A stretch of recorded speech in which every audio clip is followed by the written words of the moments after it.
The battlefield had gone silent. The kind of silence that follows only after the earth itself has screamed. Smoke still coiled from the husks of burned-out tanks, their steel frames twisted like the ribs of dead animals. The snow, once white, was now a gray paste of ash and oil. Somewhere in that silence, a crow cawed, a lonely sound against the vastness of ruin. Erich Bauer moved carefully among the wrecks, his boots crunching over frozen soil and shards of glass. He was 24, a mechanic by trade, before the war had turned his hands from mending engines to salvaging death. Around him, other German soldiers scavenged, laughing, coughing, kicking through debris for anything of worth. To them, the aftermath was a market. "Look at this one," a corporal called, tugging a dented canteen from a Russian's body. "Still warm, must have died minutes ago." Laughter followed, dry and nervous, men pretending not to hear the echo of humanity beneath the joke. Erich said nothing. He moved toward a burned T-34, its turret blown open like a cracked skull. The air around it was heavy with the metallic scent of blood and burned rubber. He climbed onto the blackened hull, his gloved hands brushing over scorched paint that once bore a red star. Inside the driver's hatch, everything was melted together, metal, flesh, and cloth fused into one shapeless mass. He tried not to look too closely. He only wanted the engine plate, maybe a gear that could be repurposed. But as his hand brushed through soot and shrapnel, something glimmered faintly. A small circle of gold, half buried beneath the ash. He froze. It wasn't a coin or a button. It was a ring, plain, modest, its surface dulled but intact. For a moment, the war around him dissolved. He could almost see a woman's hand sliding it onto her husband's finger before he left home. Behind him, another soldier leaned in. "What's that? Gold? We could melt it, trade it for cigarettes." Erich closed his fist. "It's nothing," he muttered. The man laughed. "Then why hide it?" Erich didn't answer. He slipped the ring into his pocket, feeling its cold weight against his chest. Around him men shouted, engines rumbled, the war trudged on. But that small circle of gold burned quietly against his heart. In a world built on taking, he had found something worth keeping, not for profit, but for memory. Amid the ashes of love lost, he held the one thing the fire hadn't consumed. By dusk, the repair station flickered with life again, if one could call it that. The air was thick with oil fumes and fatigue, and the low murmur of men pretending they weren't starving. Inside the broken barn that served as their workshop, lanterns swayed from hooks, casting trembling shadows over rows of dismantled machinery. Every surface smelled of grease, smoke, and desperation. Erich sat by the workbench, his hands blackened, his mind elsewhere. In his pocket, the ring pressed against the fabric of his tunic, a quiet reminder of something he couldn't name. Around him, the others haggled over their finds from the battlefield. A watch here, a pair of boots, a silver locket. War had turned them all into traders of ghosts. A corporal named Weber held up a dented lighter. "French make," he boasted, "worth 2 tins of meat." Another soldier laughed, tossing a Soviet pistol into the mix. The transactions were not about value, but about control, the illusion that in this wasteland they still had choices left. When Weber noticed the small bulge in Erich's pocket, his tone shifted. "What about you, Bauer? Heard you found something shiny out there." Erich kept his eyes on the gear he was polishing. Scrap metal, nothing useful. Weber grinned, stepping closer. Come on, don't be modest. Gold, wasn't it? A ring? We could melt it down. Get a week's worth of rations." His voice lowered. "You're a fool to keep it." The others turned to watch, faces thin and hollow under the flickering light. In this place, morality had become a luxury they couldn't afford. Erich finally met Weber's gaze. "It's not mine," Weber scoffed, waving a tin spoon in mock salute. "Not yours? Then whose? A dead Russian's? He won't miss it." No one laughed this time. The silence that followed was sharp and uncomfortable, cutting through the noise of the camp. Even hunger seemed to hold its breath. Erich wiped his hands and stood slowly. It belonged to someone who had something worth fighting for. That's not something you melt. The words landed heavier than he intended. Weber turned away, muttering something about sentimentality, and the conversation resumed, thinner, more fragile now. Erich sat back down, the ring still hidden in his pocket. Around him, the clatter of tools continued, men fixing engines that would soon return to destroy more lives. He could smell the soup pot simmering in the corner, watered down beyond taste. The world outside roared with gunfire and propaganda, but inside, everything narrowed to the weight of gold and the sound of hunger. Survival had its own economy, where food, warmth, and mercy all carried a price. But as Erich stared at the ring in his palm, he understood something that scared him more than hunger. In a place where everything could be traded, some things still shouldn't be. The following morning broke gray and brittle, a light frost glazing the wrecks that lined the valley. The smell of burnt rubber and diesel still clung to the air, as if the land itself hadn't decided whether to keep breathing. Erich walked back toward the field of wreckage with his toolbox in hand. His orders were simple: strip what could be salvaged from the Soviet tank and mark the rest for scrap. The world was quiet, except for the slow drip of ice melting from a torn fender. When he climbed back onto the burned T-34, his boots left faint imprints in the ash. Inside, the air was sour, rust and smoke and something older, something human. He began his work in silence, removing what pieces still held value, a gear here, a pressure valve there. But yet his eyes kept drifting to the seat where the driver must have sat. The metal was warped, the bolts melted, but something thin and dark clung to the backrest. He brushed at it gently with a rag. Beneath the soot, a faint image emerged. The corner of a photograph melted into the steel. The paper had fused into the seat, yet parts of it remained. A man in uniform, a woman standing beside him in summer light. Their faces were half burned, but their posture spoke of something timeless, the kind of tenderness that made war look absurd. Erich stared at it longer than he meant to. The wind outside whistled through the ruptured turret, carrying the faint echo of laughter, or maybe just the sound of loose metal shifting.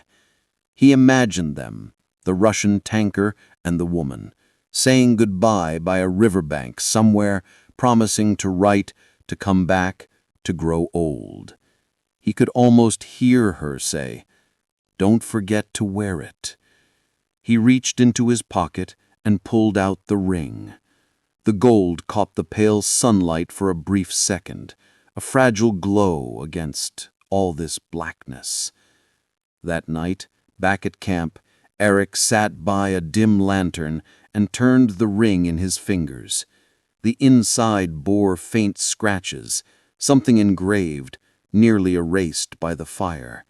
He squinted, trying to read the marks, but the letters were foreign, curved, elegant.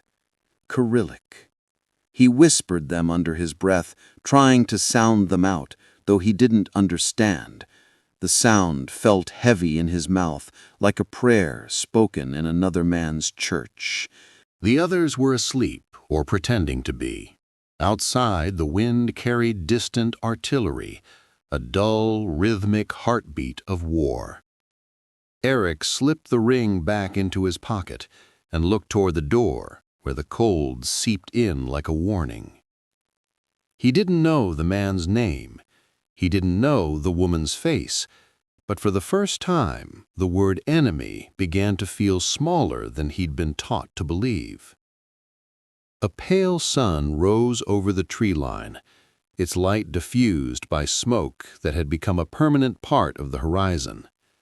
The village below the German outpost looked half alive, a handful of wooden huts leaning against the wind, their roofs patched with tin and prayer. Erich walked down the dirt path alone, the ring tucked safely in his pocket, his breath turning to mist in the cold morning air. He'd been told not to wander far, that the locals couldn't be trusted, but that morning, curiosity felt stronger than fear. He needed to know what the letters meant, the ones carved faintly inside the ring. Near the edge of the village, he found her, an elderly woman sweeping snow from her doorstep, her scarf the color of earth. Her eyes, pale and steady, studied him in silence. She didn't flinch at the sight of the German uniform. She had seen too many of them to care. Erich hesitated before speaking, then held out the ring. "Can you read this?" he asked, his voice soft, almost apologetic. The woman took it carefully, her fingers trembling slightly. She turned it under the light, tracing the inscription with her thumb. Then, almost in a whisper, she read the words aloud. Nikolai and Alina, 1940. Her voice lingered on the names, fragile yet certain. Nikolai and Alina, she translated. A husband and wife. Erich felt something shift inside him, a quiet recognition, as if the ring had just become heavier. The woman looked at him, eyes narrowed not in anger, but in understanding. "He was someone's love," she said simply, handing it back. "Someone is still waiting." For a long moment, neither spoke.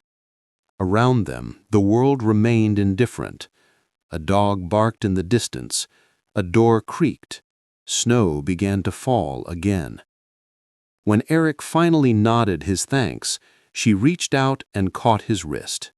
"Don't sell it," she said. "Things like this remember who we were." Her words followed him all the way back to camp. He walked slower now, feeling each step, each breath. The forest around him no longer looked like enemy territory, just a place full of ghosts. At the workshop, he cleaned his tools in silence while the others joked about rations and women back home. He didn't join in. His thoughts were on a man named Nikolai and a woman named Alina, whose love had survived the fire that destroyed their world. That night, he placed the ring beside his bunk instead of hiding it away. The gold caught the lantern's flicker, the inscription faint but still legible, proof that even here, in a place built on hate, two names could still mean something sacred. By the next morning, word had spread through the camp. The mechanic had gone soft. They said Erich had walked into a Russian village alone, that he had spoken to an old woman, that he was keeping a dead man's ring like a keepsake. In war, rumors traveled faster than bullets. Inside the maintenance shed, the air was thick with laughter and the smell of burning oil. Weber, the corporal, sat on a crate polishing a wrench like a weapon. "So, Bauer," he called out, "did the old witch read your fortune, or just curse you for stealing her son's ring?" The other snickered. Someone mimed a blessing, crossing himself dramatically. Erich kept his head down, tightening the bolts on an engine. The steady rhythm of the wrench against metal was his only reply. But Weber wasn't done. "Maybe you've forgotten which side you're on," he said. "That ring belonged to a Russian pig. You should melt it, make it useful." He grinned. "Unless you've fallen in love with the ghost." The laughter this time was crueler, sharper. Erich looked up. His eyes were calm, almost detached. "You think love stops belonging to people when they die?" he asked quietly. The room fell still. The sound of distant artillery punctuated the silence like slow thunder. Weber sneered. "Don't preach to me, Bauer. You fix machines, not souls." He reached out suddenly, snatching the ring from the workbench where Erich had placed it to clean. "This is worth more than your pity." The motion was quick, instinctive. Erich lunged forward, his hand clamping around Weber's wrist. For a moment, both men froze, two shadows locked in the trembling lantern light. Weber's smirk faltered. The others shifted uncomfortably, not sure whether to intervene. Then, the officer appeared at the doorway. His voice was low, but cold enough to slice through the air. "Enough." Weber released the ring, letting it fall onto the floor. The officer looked at Erich, his expression unreadable. "You want to die for a dead man's trinket." Erich picked it up, dusted it gently, and placed it back in his pocket. "No, sir," he said. "I just don't want to live forgetting what it means." The officer didn't answer. He turned and left, the door slamming behind him. The others returned to their work, quieter now. The laughter had gone out of the room, replaced by something heavier, something no one wanted to name. Night crept in slow, stretching long shadows across the barracks floor. The lanterns burned low, their flames trembling like the men who slept beneath them. Outside, the wind whispered against the tin roof, a soft sound in a world that had forgotten softness. Erich sat at the edge of his bunk, a torn notebook open on his knee. His hands were still stained with grease and ash, but he didn't mind. On the first line, he wrote 3 words in shaky handwriting: "Dear Alina." He paused. The name looked foreign and familiar at all once, like a word learned long ago and nearly forgotten. He didn't know what to write next. What could a German mechanic possibly say to the widow of a man he had never met? He began slowly, the way one speaks to silence. "I found something that belonged to him. It was not gold to me. It was a heartbeat." The pencil scratched softly, marking thoughts he couldn't tell anyone else. He wrote about the burned tank, about the photograph fused to steel, about the ring that still glimmered despite the fire. He told her how he kept it safe, not as a trophy, but as proof that love survived even here, in the mud, among the wreckage. He imagined her face as he wrote, not in grief, but in the quiet strength of someone who still waited for good news long after the world stopped sending it. He wanted her to know her husband had mattered, that even an enemy had seen his humanity. The wind rattled the shutters. Somewhere, a soldier coughed in his sleep. Erich looked down at the page, its words faint under the lantern's glow. He tore the paper carefully from the notebook and folded it, though he knew it would never be sent. He slipped it into the same pocket as the ring. 2 pieces of paper-thin memory, one written, one worn. When he finally lay back, the barracks felt less suffocating. The war still loomed outside, cruel, endless, indifferent. But within those lines of ink, he'd built a moment untouched by it. He closed his eyes and thought of the ring's inscription, Nikolai and Alina, 1940. two people who had once believed in a forever. And for the first time since the war began, Erich prayed that love, even a stranger's, might outlive the noise of guns. The convoy moved at dawn, engines growling through the mist. Trucks loaded with salvaged parts rumbled down the frozen road, a procession of metal beasts crawling through a landscape of white silence. Erich rode in the back of one of them, wrapped in a torn blanket, the ring and folded letter pressed close against his chest. The forest on both sides of the road felt alive. Trees stood like watchmen, their branches heavy with frost, their silence heavier still. The men were uneasy. Everyone had heard the rumors that partisans were close, shadowing them from the trees. No one spoke above a whisper. Even laughter had gone extinct. By midday, the first shot cracked the stillness. It came from nowhere and everywhere, a sharp echo that split the sky. The driver slammed the brakes. Another shot, closer this time. The convoy erupted into chaos. "Ambush!" someone shouted. Bullets tore through the first truck, glass shattering, men diving for cover. The forest exploded with movement, figures darting between trees, muzzle flashes lighting up the dark. Erich hit the ground, crawling under the truck as splinters and dirt rained down. His heart pounded, not from courage, but from raw animal fear. A grenade went off somewhere behind him. The sound was not a boom, but a deep, deafening roar that swallowed everything. When he opened his eyes, smoke rolled across the road like fog. He could barely see. He tried to crawl toward the ditch, but then he saw it. The small envelope had slipped from his pocket, fluttering weakly on the mud. The ring rolled a few inches away, half buried near a tire. Instinct over reason, he reached for it. His fingers closed around the ring just as a burst of gunfire ripped through the air above him. The mud splashed across his face, stinging his eyes. Minutes, or maybe hours, passed like seconds. When the firing finally died, the forest returned to silence, a silence far more haunting than the noise before. Smoke drifted between the trees. Bodies lay scattered along the road, German and partisan alike, all equal in their stillness.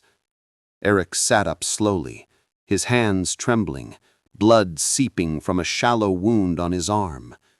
He looked around at the wrecked trucks, the spilled cargo, the frozen faces of men who had been alive minutes ago. He opened his palm. The ring was still there, streaked with mud and blood, but unbroken. Something in him cracked then, not from fear, but from the unbearable irony of it all. A gold circle of love, untouched by fire and bullets, while everything living had been reduced to ruin. He pressed it against his chest and closed his eyes. The air smelled of cordite and pine. Somewhere beyond the trees, a wounded man moaned softly before fading into silence. Erich whispered a name he didn't fully understand, Nikolai, and in that moment the line between enemy and ally dissolved completely. When Erich woke, everything was white. The walls, the sheets, even the light that poured through the frost-coated window. For a brief moment, he thought that he had died. Then came the pain in his shoulder, sharp and real, and the distant hum of the field hospital around him.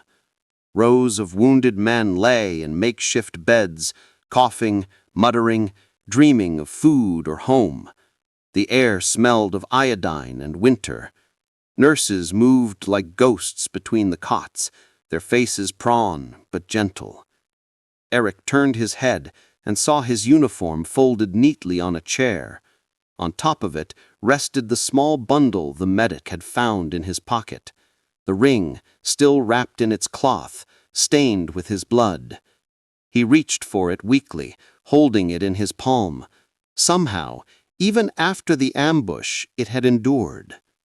Later that day, A medic sat beside him, stitching the gash along his shoulder. "You're lucky," the man said without looking up. "If the shrapnel had gone an inch deeper, you'd be with the rest of them."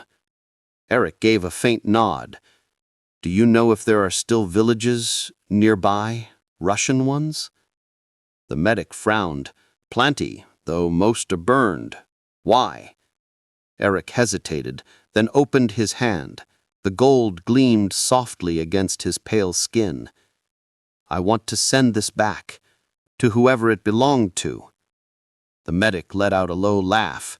"You've lost a lot of blood, Bauer, maybe too much. You think a Russian woman wants a souvenir from the man who killed her husband?" "It's not for her to forgive me," Erich said quietly. "It's for her to remember him." For a moment, neither spoke. Outside, snow began to fall again, pressing its silence against the window. The medic sighed, finally muttering, "There's a Red Cross clerk. He handles prisoner exchanges, letters, that sort of thing. I'll ask." 2 days later, Erich sat at a small table, his arm bound in bandages, writing slowly.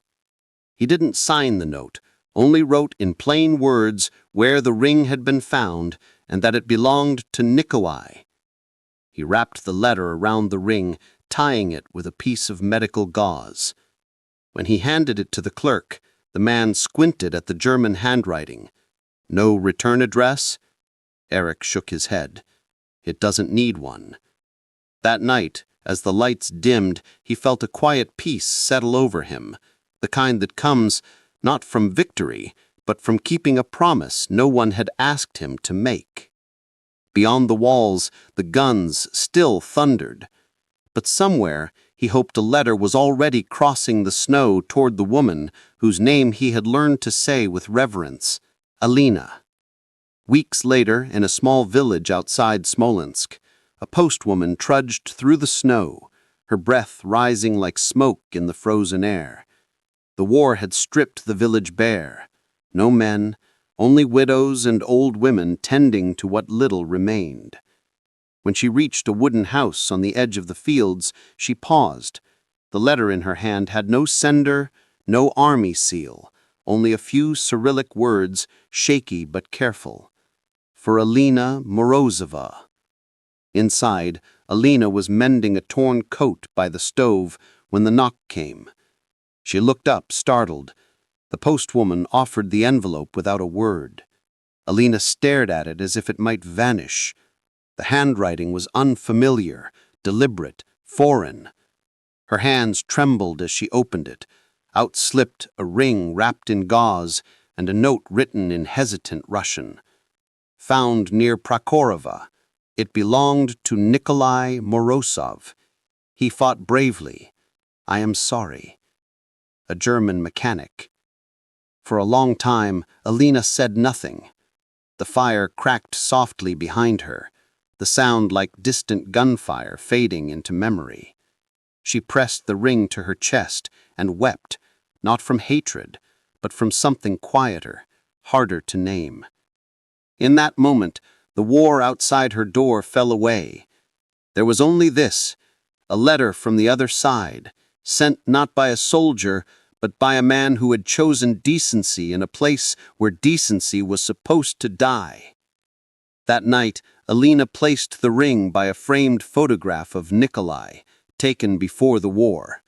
His smile was young, unscarred. She whispered a prayer, not for vengeance, but for peace. For the German, too. Word spread through the village about the strange letter. Some called it a trick. Others said it was proof that even enemies could feel sorrow. An old woman muttered that perhaps God still walked among men, disguised in unlikely hands. Alina didn't argue. She simply lit a candle in the window, a faint beacon against the winter night. And though she didn't know it, far to the west, in a field hospital where snow drifted through broken glass, Erich Bauer lay awake, thinking of a woman he would never meet, wondering if the ring had found her. He would never learn that it had, but sometimes, across that vast silence between nations, People do not need words to understand each other. In the ruins of two broken worlds, one gesture had crossed the snow, small, fragile, and human.